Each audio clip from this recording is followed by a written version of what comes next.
I discover and the impacts of that from transfer. Okay, thank you. Military Sea Lift Command recently announced plans to sideline 17 logistic ships because of a shortage of merchant mariners. Can you explain to us how the loss of those 17 ships might degrade TRANSCOM's ability to sustain military operations, both peacetime and wartime?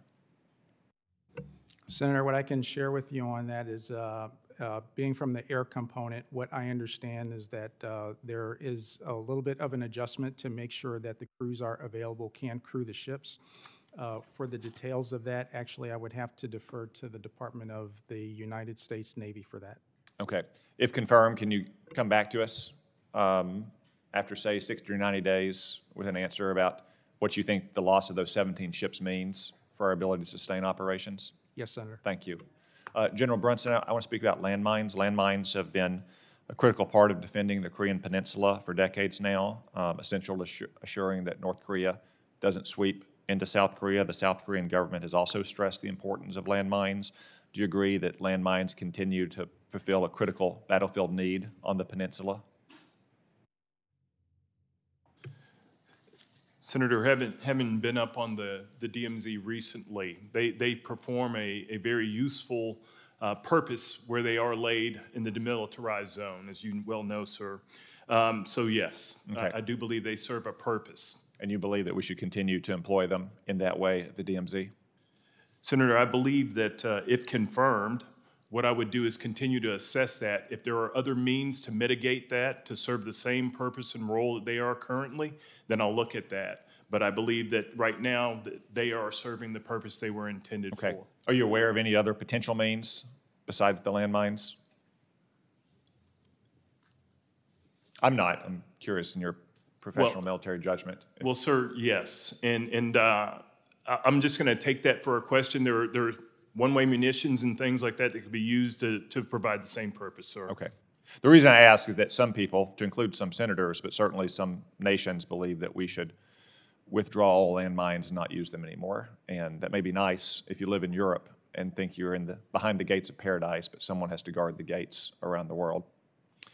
North Korea has gotten more aggressive lately. They violated sanctions by sending all those missiles and munitions to Russia, fired ballistic missiles in the Sea of North Korea, and they just recently decided to reveal their uranium enrichment facility for the first time. Why do you think they did that? Senator, one of the things I think that continues to go on is, especially in the more ephemeral domains, EW, cyber, is we continue to maneuver in those spaces. And I think North Korea, in revealing something that they've generally hidden for years and years and years, is trying to maneuver in the information space.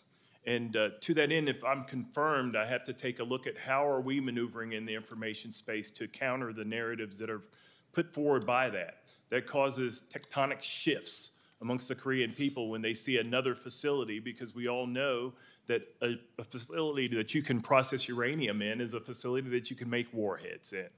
And so I think that by working closely with not only those within the embassy spaces, but also working alongside Indo-PACOM and even U.S. Army Pacific, I think that we can get toward alleviating some of the things that are being done there. For example, there's a theater information unit within U.S. Army Pacific, and those exist across our Army, First IO Command and others that can help us to message appropriately that we might maneuver as well. Any maneuver is met with other maneuver, and so we've got to meet them in that space and alleviate some of those challenges. Thank you. If I could conclude about the Brunson family. I know military service is often a family affair in this country, but so your father, Sergeant Major Brunson, was a veteran of both Vietnam and the Gulf War, and Sergeant Major Brunson and Mrs. Brunson, you've raised 3 sons who have now all rose to the rank of colonel and general officer.